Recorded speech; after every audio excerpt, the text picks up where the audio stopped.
আজি শ্ৰী শ্ৰী শংকৰদেৱ মন্দিৰ জুৰিয়ালে আহি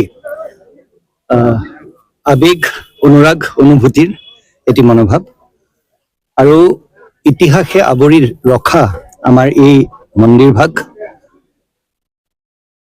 ইমান সুন্দৰকৈ স্থানীয় ৰাইজে নিৰ্মাণ কৰিছে আৰু আটাইতকৈ ডাঙৰ কথা হৈছে আমাৰ পৰম্পৰা ধৰি ৰাখি আমাৰ শিপাডাল যাতে শক্তিশালী সদায় হৈ থাকক।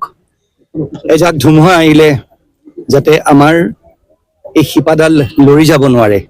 আজি তেওঁলোকে সেই পৰম্পৰা ৰক্ষা কৰি যি প্ৰচেষ্টা হাতত লৈছে, প্ৰকৃততে সমাজখনৰ হৈ তেওঁলোক সকলোকে মই ধন্যবাদ জনাইছো।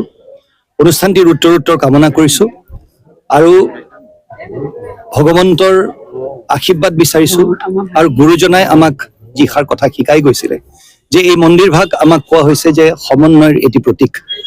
আজি ইয়াত কোনো খেল নাই, ইয়াত কোনো বেলেগ সমাজ নাই, অকল গুৰুজনাৰ স্তুতিৰ বাবে আৰু ঈশ্বৰ ভগৱন্তৰ প্ৰাৰ্থনাৰ বাবে ইয়াত ৰাইজ একত্ৰিত হয়। আজি এই মনোভাৱ যাতে সদায় বিৰাজমান হৈ থাকক, এই ভগৱন্তৰ ওচৰত প্ৰাৰ্থনা কৰিছো আৰু অনুষ্ঠানটিৰ উত্তৰোত্তৰ কামনা কৰিছো।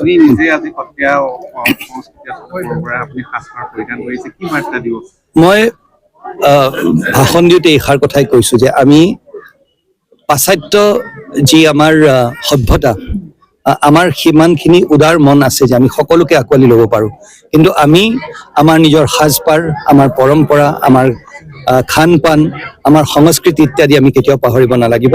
আৰু যিসকলে পাহৰি গৈছে, বিশ্বৰ ডাঙৰ ডাঙৰ সভ্যতাবোৰ সেই শিপাডাল ধৰি ৰাখিব নোৱাৰাৰ বাবে সম্পূৰ্ণভাৱে ম্লান হৈ গৈছে, লুপ্ত হৈ গৈছে।